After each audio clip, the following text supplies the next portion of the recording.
Hello everyone, আসসালামু আলাইকুম। আজকে আমি আপনাদের দেখাবো আজকে পুকুর থেকে কিভাবে মাছ ধরলাম এবং এখানে মাছ ধরতে গিয়ে কি কি আমার সাথে ঘটলো এবং কেমন ভাবে মাছ ধরলাম। তো শুরুতেই আমরা মাছ ধরতে চলে আসলাম এবং মাছ ধরতে চলে এসে এখানে কিছুটা পরিমাণ ফিড দিয়ে নিলাম। ফিড দিয়ে মোটামুটি মাছ ধরার একটা পরিবেশ তৈরি করতেছি। এরপরে আস্তে আস্তে জালটা নিয়ে গোছাচ্ছি। আমি যদিও ওইভাবে ভালো একটা জাল ক্ষেপণ দিতে পারি না, বা ইতিপূর্বে জাল ক্ষেপণ দেওয়ার মতো বা জাল ফালানোর মতো অভিজ্ঞতা আমার তেমন একটা নাই।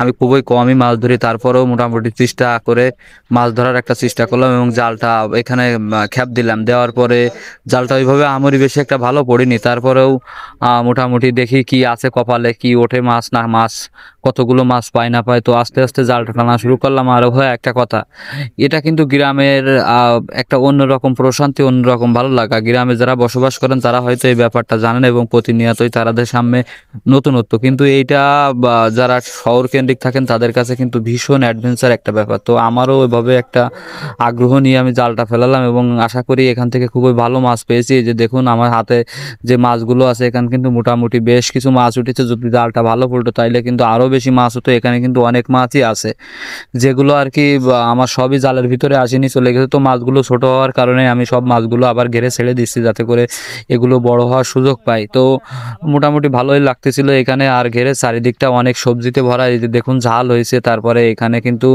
অনেক রকম সবজি চাষ হয়। যে দেখুন এই যে আমাদের গ্রামের ভিতরে এই যেগুলো কিন্তু আমরা সবাই করে থাকি। আর এই যে দেখুন সিম লাগানো হয়েছে, এখানে কিন্তু হ্যাঁ, আমি ভালো এক্ষুনি নেমে পরিমাণে যাচ্ছি সিম তোমার আসবে। সাথে। আর এখন কিন্তু বাজারে কি পরিমাণ সিমের দাম সেটা সবাই কম সে বেশি জানেন। আর এটা নতুন করে কিছু বলা লাগবে না। তো সর্বোপরি একটা কথা বলতে হয়, গ্রামের ভিতরে থাকলে এই জিনিসগুলো প্রতিনিয়তই ঘটে আর খুবই ভালো লাগে। এই যে দেখুন বেগুন হয়েছে গাছে, সব মিলায় খুব নিজের কাছে ভালো লাগতেছিল। তারপরে আস্তে আস্তে আবার মাছের কিছু খেতে দিলাম, মাছগুলো টুপুর টাপুর করে উঠতেছে, দেখতেই অনেকটা ভালো লাগতেছে। তো হুম। যথারীতি কিছুক্ষণ পরার পরে আমি পানিতে নামবো, সেই সময় আর কি ক্যামেরাটা একজনের কাছে দিছি, সে আর কি সোজা করে না ধরে একটু কাজ করে ধরেছে, এই কারণে এরকম দেখা যাচ্ছে। যাই হোক, সবাই ভালো থাকবেন। আল্লাহ।